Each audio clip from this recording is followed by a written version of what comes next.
As of today, we are currently living in a modern world full of advanced and useful technologies which help people in making their lives easier. Since the technology we have today is very advanced, for there are a lot of specifications and parts that make it up, a lot of appliances, gadgets, and vehicles are already made and being utilized by majority of the population. But what we don't know is that there is a specification or aspect that some technological advancements have which helps these devices to function properly. In order for a device to show its full potential, heat and energy is usually required for it to function properly. With this, there are heat engines everywhere around us. From the automobile individuals drive, to the refrigerator that keeps our food cool, to the heating and cooling systems in our home. Everything works on the same fundamental principles.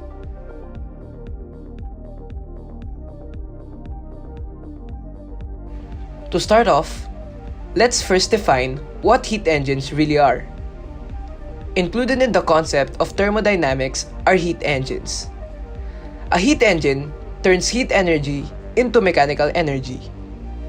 Any heat engine requires a high temperature heat source, which can take many different forms. In a nuclear power plant, for example, the heat source is a nuclear reactor, but in many cases, burning fuel is used as a heat source. There must also be a low temperature cold reservoir, as well as the engine itself, which is usually gas that expands when heated. The engine takes heat from the hot reservoir and expands, and it is this expansion process that has a useful function on the environment, which is usually harnessed with a piston.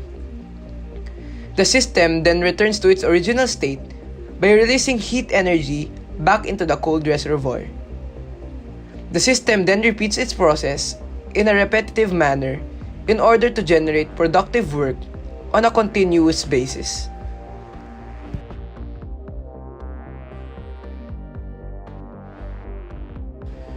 One example of a thing that has these heat engine or pumps are automotives, or simply cars.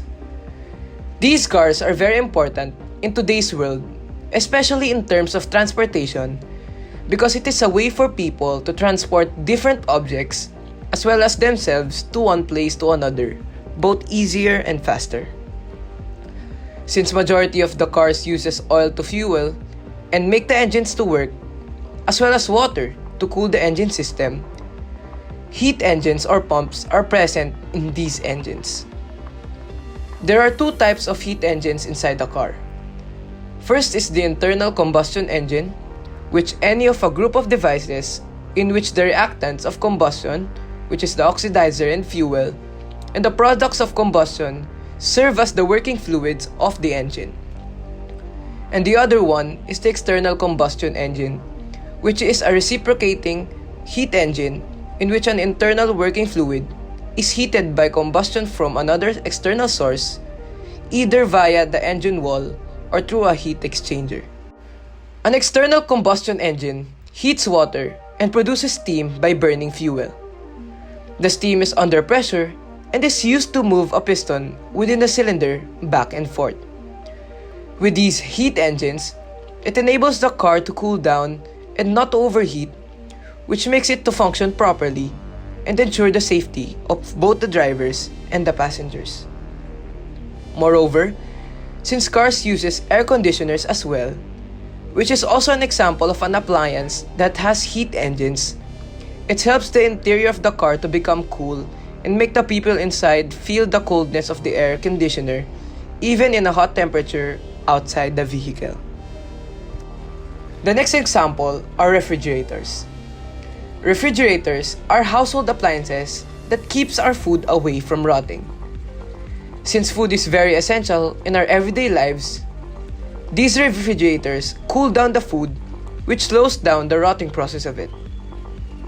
What makes the refrigerator different from other appliances or materials that uses heat engines is that refrigerators are considered as reverse heat engines or simply heat pumps, which transfers energy from an object at a lower temperature at a higher temperature by doing work in its system.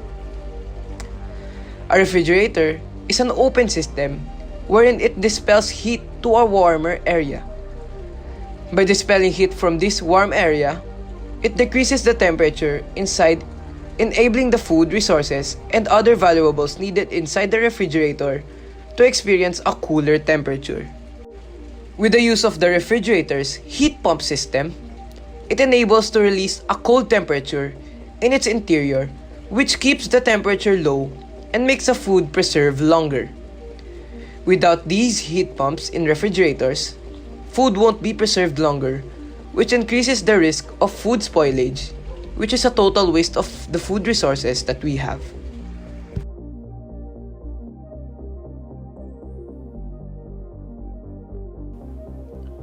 Given the advantages and benefits of these heat engines, we could not deny that it includes various underlying disadvantages and negative impacts towards our environment.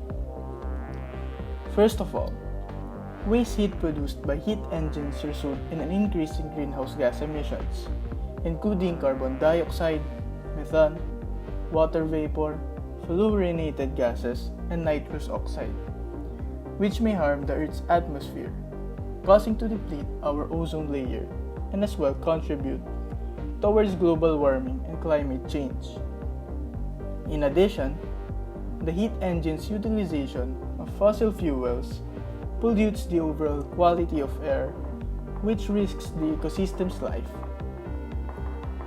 Apart from this, the heat engine emits VOCs, or volatile organic compounds, that produce smog, which is a mixture of smoke and fog. And also, it emits nitrogen oxide, which is a harmful chemical substance that induces acid rain. Moreover, waste chemicals and toxins produced by heat engines that are dissipated into a source of water, such as the ocean, river, and lakes, harms the living organisms that are situated within these areas, resulting in the death of various species.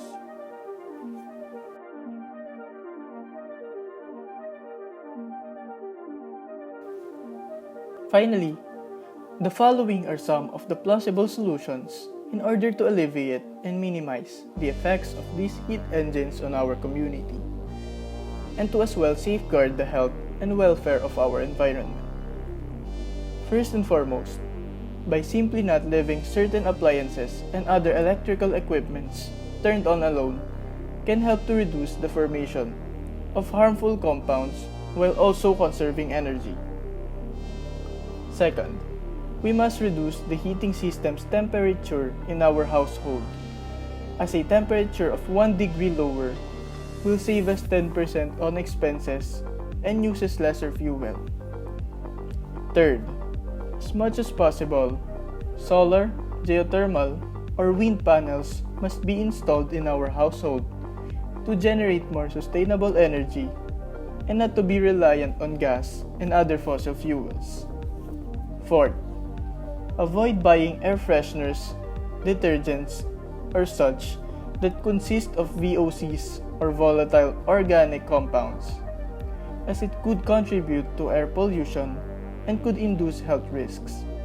Instead, opt for non-toxic cleaning and natural products. Fifth, we need to plant more trees to reduce carbon dioxide emissions and enhance the generation of high-quality air and oxygen, both of which are critical in combating air pollution. Lastly, utilize energy-efficient light bulbs, such as LED light bulbs, to save fuel and energy, which is necessary for lowering greenhouse gas emissions.